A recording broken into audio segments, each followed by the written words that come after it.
Jubilito TV Official. Alright! And yun, so mga kabagis, Jubilito TV Official po. At eto na naman pumuli ang isang edisyon ng ating reaction video, mga kalingap at kabagis, no? Pero bago po lahat, mega love shoutout po muna kay Kuya Val Santos Matubang, kay Ate Ede Vlogs, kay Kalingap Rab, kay Ruel of Malalag, Rachel Morales, at sa lahat po ng mga kalingap netizens na sumusuporta po sa programa at advokasya ng Kalingap. Mega love shoutout po sa inyong lahat. So ito na nga mga kalingap at kabagis, no? For today's reaction video, gawa lang po natin ng reaction. At syempre po, pagbibigay ng personal opinion.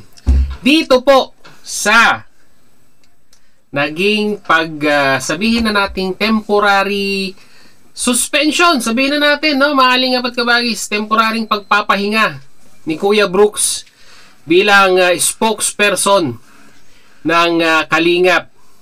Alam naman natin mga kalingap at kabagis, nitong nakaraang 2 araw ay talagang marami po ang masasabi nating hindi nakaabot sa level ni Kuya Brooks sa pagpapaliwanag in regards nga po dito sa mga plano po ng Team Kalingap sa taong 2024. At alam naman po natin ang plataforma at panawagan ni Kuya Val Santos Matubang nitong mga nakaraang araw ay talagang patuloy po yan. Araw-araw nagla-live streaming siya. At ang pakiusap niya sa mga Kalingap partners natin na naka-station dyan sa Daet ay this coming 2024 ay lumabas, mag-explore, or umuwi para po doon naman sila mag-charity. Simpleng paliwanag lang po yun or panawagan ni Kuya Val Santos Matubang, mga Kalingap at kabagis. At ito po, naatasan si Kuya Brooks na maging spokesperson at challenge accepted naman po. At sa loob ng 2 araw na yun mga kalingap at kabagis ay talagang honestly speaking ay sa tuwing nagla-live si Kuya Brooks ay hindi mawawala ang bashers ni Kuya Brooks na kung saan ay kagaya nga po ng sinabi ko kanina, hindi nila matapatan yung level ng pagpapaliwanag ni Kuya Brooks, or meaning to say mga kalingap at kabagis, no, hindi sila makaride on sa gustong iparating ni Kuya Brooks. Ang hindi lang po na sabihin na natin, hindi lang po ikinatutuwa ng mga Kalingap netizens ay yung estilo niya po na talagang masasabi po nating it is more aggressive compare sa Merd noon, no, mga Kalingap at kabagis. Kung maalala nyo po yung Merd noon na pinangunahan po ng kapatid din po ni Kuya Val Santos Matubang na si Ma'am Mighty Emmy. Nung panahon ng Merd, pag may problema ang isang Kalingap partners, warning lang yan. Verbal or yung binababaan po sila ng warning. At kung naulit, ay may corresponding na financial na penalties. Pero dito po, sa 2 araw na pagiging spokesperson ni Kuya Brooks ay talagang pinakita niya na talagang siya ang powerful at masasabi po natin siya ang implementor, which is masasabi po natin dapat spokesperson lang po dapat Marami po ang gumawa ng reaction video dito po sa estilo ni Kuya Brooks being a spokesperson of Kalingap, mga Kalingap at kabagis, no, na kung saan isa rin po ako doon, it is more on like implementing, not being a spokesperson or yung tagapagsalita sa mga gustong iparating ng higher management. Which is minsan, okay, meron siya na i-deliver, pero ang hindi po nagugustuhan ng mga netizens ay yung pong estilo niya na parang siya mismo ang gumagawa ng desisyon at hindi po si Kuya Val Santos Matubang. Sino ang mga nasampulan, mga Kalingap at kabagis, nitong si Kuya Brooks sa kanyang 2 araw na pagla-live streaming? Unang-una po nasampulan na kailangan daw pong umalis na ng Daet ay ito pong si Regan, yung staff po ni Ruel of Malalag. Which is, kung titignan po natin si Regan, mga Kalingap at kabagis, no, from day 1, sabihin na natin na nagkaroon ng staff si Kalingap Rab ay si Ruel of Malalag ay nandyan na. At but masasabi po natin na parang siya yung naunang pinapaalis, di ba? Tapos sa sumunod na araw, sabi niya para maging patas at wala pong masabi ang mga viewers na pinapanigan ko ang isang side. Ang sumunod naman na kanyang nire-request na paalisin ay isang member po ng K-Boys na yung anak din po niya na si Kalingap Dan.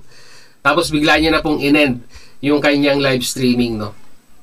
So, meaning to say, hindi ko alam kung may idea si Kuya Bal Santos Matubang regarding dito sa mga desisyon ng pagpapaalis at talagang nini-name drop na pwede naman kausapin sa GC. Alam ko naman may GC ang mga yan. Bakit kailangan pang i-live? Diba? At yun nga, dalawa yung napusuan ni Kuya Brooks na unang paalisin. Ayan nga po si Regan at si Kalingap Dan. Kung titignan po natin, parehas pong stop yan ni Rowell of Malalag, si Regan, at ito naman pong si Dan ay stop ni Kalingap Rab. So doon talagang alam nyo, maraming mga netizens ang sabihin na nating napapataas ang kilay dito po sa mga galawan na ito. At siguro po, ito rin po yung nagmitya para makapag-live si Kuya Bal Santos Matubang at i-anunsyo na ito nga pong si Kuya Brooks ay pinagpapahinga muna bilang spokesperson po ng Kalingap. Dahil nga po, dumadami ang bashers, dumadami ang mga negative comments dito nga po sa estilong ginagawa po ni Kuya Brooks. So, ito, pakinggan po natin yung announcement ni Kuya Bal Santos Matubang regarding nga po dito sa temporarily suspension of Kuya Brooks as a spokesperson po ng Team Kalingap. So, narito po, pakinggan po natin. Si Kuya Brooks po ay naka 2 araw ng magiging Kalingap spokesperson. Sabi ko, Kuya Brooks, magbakasyon ka muna bilang spokesperson. Sabi niya, o sige nga muna, ako muna magbakasyon. Napuno muna ako. Tudis pong spokesperson si Kuya Brooks sa Kalingap. Sabi ko, Kuya Brooks, mabuti pang magbakasyon ka muna. Nabilang isang spokesperson.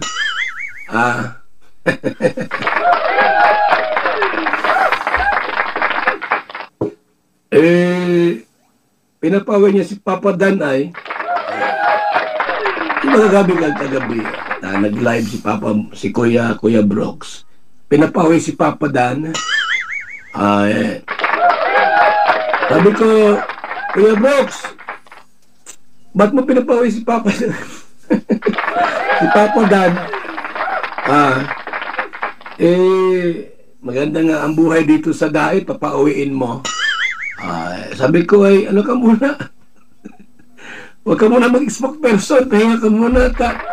Mamaya ako nang pauwiin mo. Okay naman daw po mga Kalingap, sabi sa akin ni Kuya Brock. O sige Kuya Bal, pahinga muna ako bilang spokesperson. Sabi ko mga mga staff yan, ni Kalingap. Pati nga si Kuya Regan, staff yan staff ni Kalingap Rabi, ni Roel, ba't po sila pati nga si Kuya Kim, si staff yan, di ba mga kaibigan? Naging kasama yan sa mga vlogs at katuwang sa paglingap. So, wag natin pauwiin yung mga yan at mga staff yan So yun na mga Kalingap Kabagis, no? Kung titingnan po natin at babasahin po natin yung body language ni Kuya Bal Santos Matubang ay hindi rin po siya aware na ia-anunsyo po ni Kuya Brooks yung mga pangalan ng mga staff ng mga matubang charity vloggers na si Rowell of Malalag at si Kalingap Rab. Yan, to be specific nga po itong si Regan at ito pong si Kalingap Dan. So pero yun mga Kalingap Kabagis, no? Kagaya nga po ng mga sinasabi ng mga kapwa ko po reactors, being a spokesperson ay kailangan mo lang i-deliver kung ano yung gustong ipa-deliver sa'yo ng mas nakakataas sa'yo. Pero ang nangyari dito, mga Kalingap Kabagis, ang parang ginawa po ni Kuya Brooks. Correct me if I'm wrong, Kuya Brooks, hindi ko po alam ang totoong istorya, pero ito po yung interpretasyon ko po dito po sa sinabi ni Kuya Bal Santos Matubang, no? Hindi aware si Kuya Bal Santos Matubang sa mga ibang sinasabi mo. Katulad nga po nitong pag-aanunsyo ng pagpapaalis ng mga staff ni Kalinga Prab at ni Roel of Malalag. Di ba? Kung titingnan mo, natatawa pa nga si Kuya Bal Santos Matubang at hindi siguro siya aware na gagawin mo ito or i-announce mo ito. Dapat kay Kuya Bal Santos Matubang manggagaling yan. So I think hindi naman sa mga Kalingap at Kabagis, no? Hindi naman sa talagang kinukutya natin si Kuya Brooks. Bagkos ay it will be lesson learned kay Kuya Brooks yung mga ganitong sistema, no?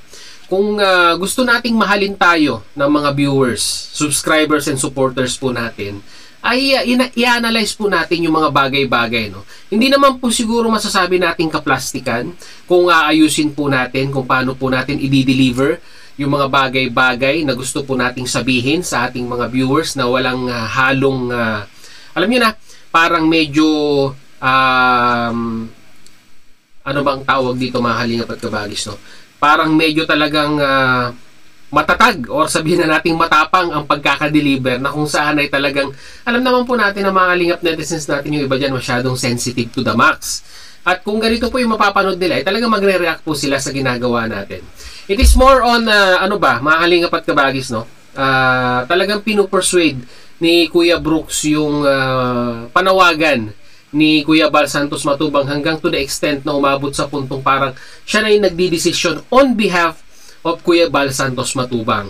So yun lang ang interpretasyon ko dito mga Kalingap at Kabagis, Kuya Brooks, no?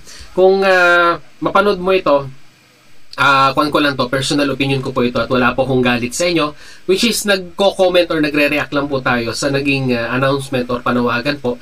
At base na rin po sa naging last 2 days na live streaming mo, nandun po ako, pinapanood ko po ang bawat salitang yung binibitawan at ina-analyze kung saan pa pwedeng ma-improve si Kuya Brooks bilang isang spokesperson ng Kalingap, no? Kung talagang gusto po natin yung posisyon bilang isang spokespersons, kailangan po talagang makikinig din po tayo kung ano po yung mga sinasabi ng mga netizens po natin.